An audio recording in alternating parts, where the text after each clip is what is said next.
Garsioji Jono 3 skyriaus Evangelijos eilutės 3:16, kad Dievas taip pamilo pasaulį, jog atidavė savo vienatinį sūnų, kad kiekvienas, kuris jį tiki, nepražūtų, bet turėtų amžinai gyvenimą. Jūs šią eilutę jau esate kai kas girdėjęs, taip pat pasaulyje, ne tik mes katalikai, bet ypatingai mūsų kitų konfesijų, denominacijų krikščionys šią švento rašto vietą tiesiog moka mintinai, yra užsirašę ant bažnyčios sienų. Taigi, kalbant apie šiandien kryžiaus išaukštinimą, kryžius mes pačių daiktų neaukštinam, kalbama, kryžiaus išaukštinimas yra kaip ženklas Jėzaus, Dievo sūnaus sumokėtos kainos pažymėjimas ir kvietimas nekalbėti apie kažkokį tai daiktą kryžių, bet paklausti savęs, kaip su manim yra. Ar aš tikiu į Dievo meilę? Dievas, kuris taip pamilo pasaulį, jog atidavė savo viengimį sūnų. Ar aš tikiu šią gerąją žinią? Ir kad tėvas mano išgelbimui aukoja savo viengimį sūnų, tai reiškia leidžia sūnui laisvą valią. Čia reiktų pabrėžti tą sakinį. Laisvą valią Jėzus pats eina ir numiršta už mus. Žmonės, kurie galbūt yra pakeliui į Kristaus mokinystę, kai kas turi laiko paskaityti Dievo žodį, kai kas neturi, bet mūsų tikėjimas auga kiekvienu metu ir mums yra gera žinia prisiminti, kad ne žmonės, ne blogis nugalėjo Dievą, ką pasaulis bando teikti, kad Dievas pralaimėjo.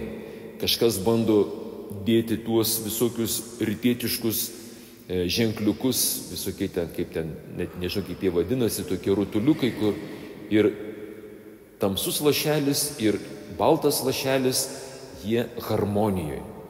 Tai va sako, čia yra harmonija. Kartais Dievas laimi, kartais velnias laimi ir čia yra harmonija. Visiška kvailystė. Viešpats mirties nesukūrė, jokios harmonijos tarp blogio ir gėrio nėra ir negali būti.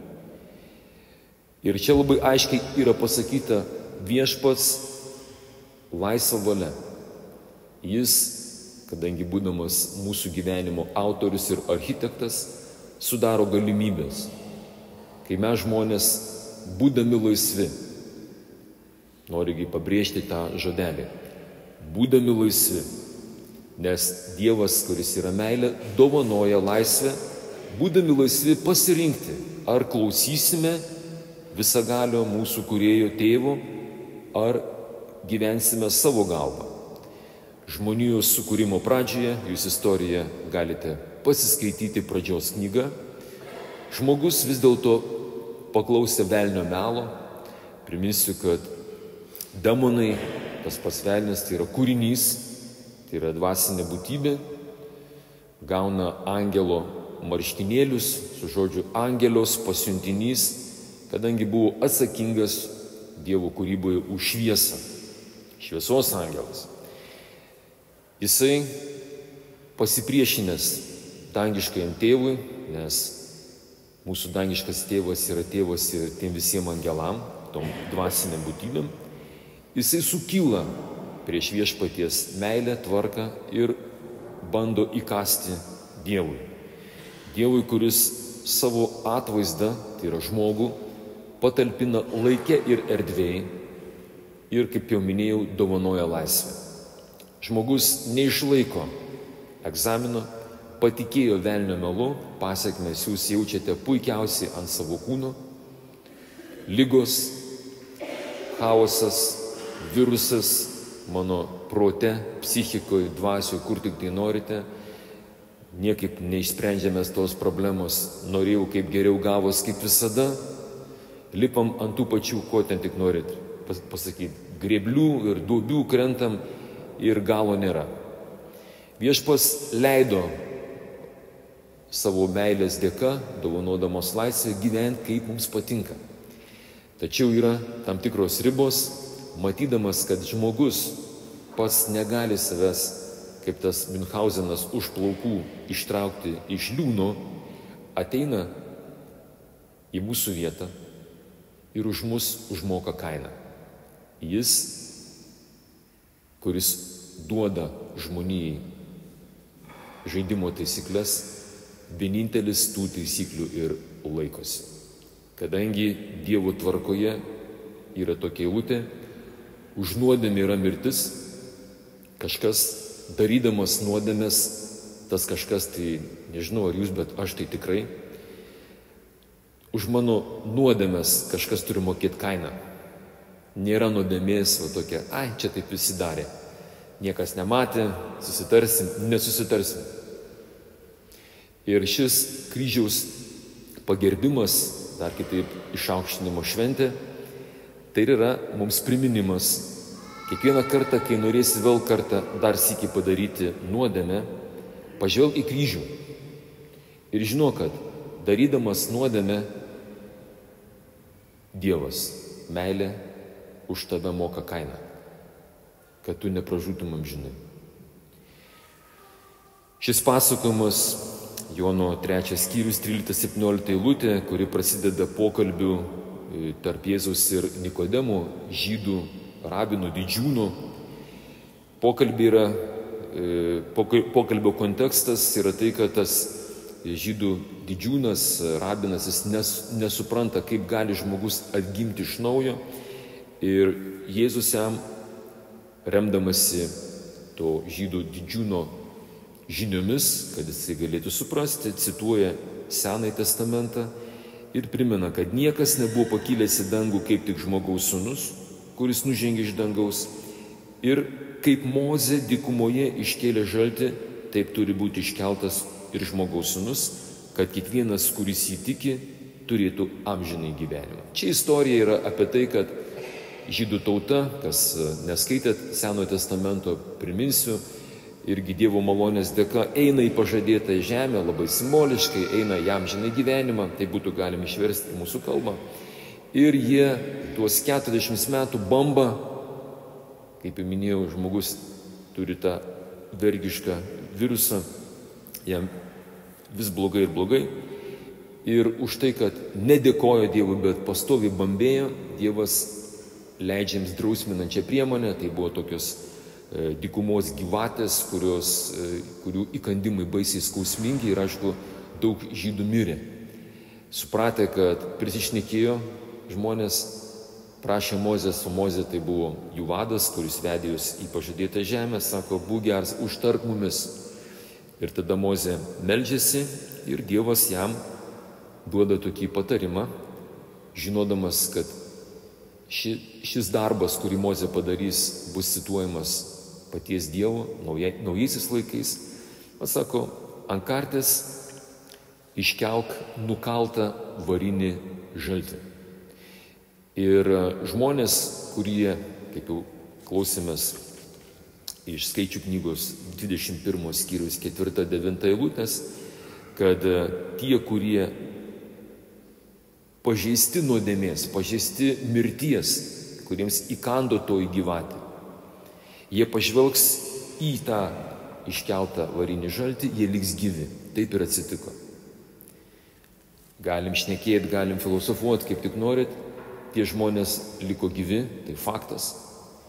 Ir Jėzus primena, kad jis tokiu pat būdu dabar gelbės kiekvieną iš mūsų. Kaip matote, mes kryžių visur laikome centre. Jėzus ant to kryžiaus prikaltas, tas vadinamas Senojo testamento gelbimosi ženklas, kad kiekvienas, kuris jį žiūri, nepražūtų. Ten yra dar viena tokia labai svarbi detalė ant kryžiaus, jeigu gerai matote. Ten yra parašyti tokios 4 raidelės. Jos yra lotyniškai, šis iš tiesų buvo užrašyta 3 kalbom. hebrajiškai, lotyniškai ir graikiškai. Mes, kadangi esam lotynų bažnyčia, mes paliekam visada tą lotyniškas tas raides Indri. Jėzus Nazarietis, žydų karalius. Tai Poncijaus Piloto kaltinimo užrašas, bet ten labai svarbus du žodžiai. Jėzus Nazarietis, Jėzaus Nazariečiaus vardas. Ir visur, kur tik tai skaitysite Biblijoje, niekur nekalbama apie pagerbimą kryžiaus, kalbama garbinamas ir netgi kviečiama.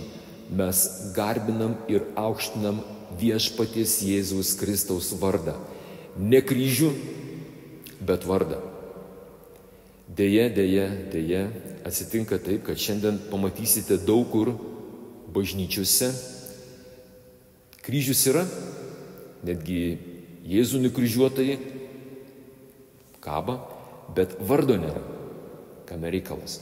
Kadangi piktai dvasiai yra jai iki lemputės, kai mato kryžių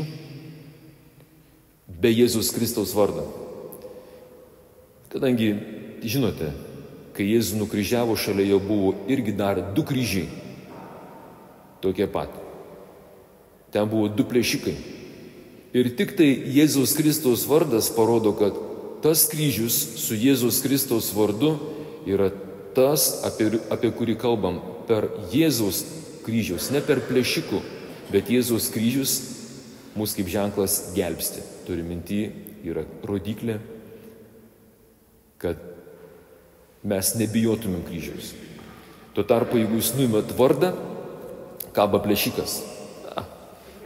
Kabinkit tuos kryžius, be vardo, piktai dvasiai iki lemputės, kai žmonės sako. Todėl irgi patikrinkit pas save namuose, pas jumis kryžiai, su jūsų, jeigu turite šį ženklą krikščionišką, ar ten yra vardas. Dar pabaigai pasakysiu, kad pats kryžius kaip ženklas iš tiesų siutina piktąją dvasią, tai reiškia blogį. Ir jisai šiandien pribūręs visokių nesąmonių per įsilavinusius internetiniai erdvėjai knygučių prisiskaičiusius ekstrasensus, ką ten burtininkus. Sako, gink Dieve, tik tai kai vaiką krikštijat, nepadovanokit kryželių. Jau žinokit jau kryžiaus, kuo toliau. Ir tada suveikia tas paprastas posakis, bijo kaip velnias kryžiaus. Tėveliai, mamytės, seneliai, kurie vaikams bijo padovanoti kryželį, ypatingai krikšto sakramento metu, komunijos metu, kurie bijo savo kryžių turėti ant savo sienos, yra, nesupykit, bijot kaip velniai bijodami kryžiaus. Aleliuja, man patinka. Kaip sukilo, nežinau, pagonių pasaulis, kada Kretingoj jau mūsų laikais pastatėm šį šviečiantį kryžių ant pagrindinės sankryžos. Oi, būtume žinoję, kokie kryžiaus keliai ten buvo nueiti, kol šis kryžius, tarp kito pasakysiu, vienintelis, ko gero dabar visoje Europos Sąjungos laikais stovi, kaip mūsų išganimo ženklas. Aleliuja, noriu tik pasakyti ir pakviesti visus, neįsigaskim, drąsiai apsikabinkime šį ženklą ir viešpats yra pažadėjęs. Šio ženklo jūs nugalėsite. Amen. Aleliuja.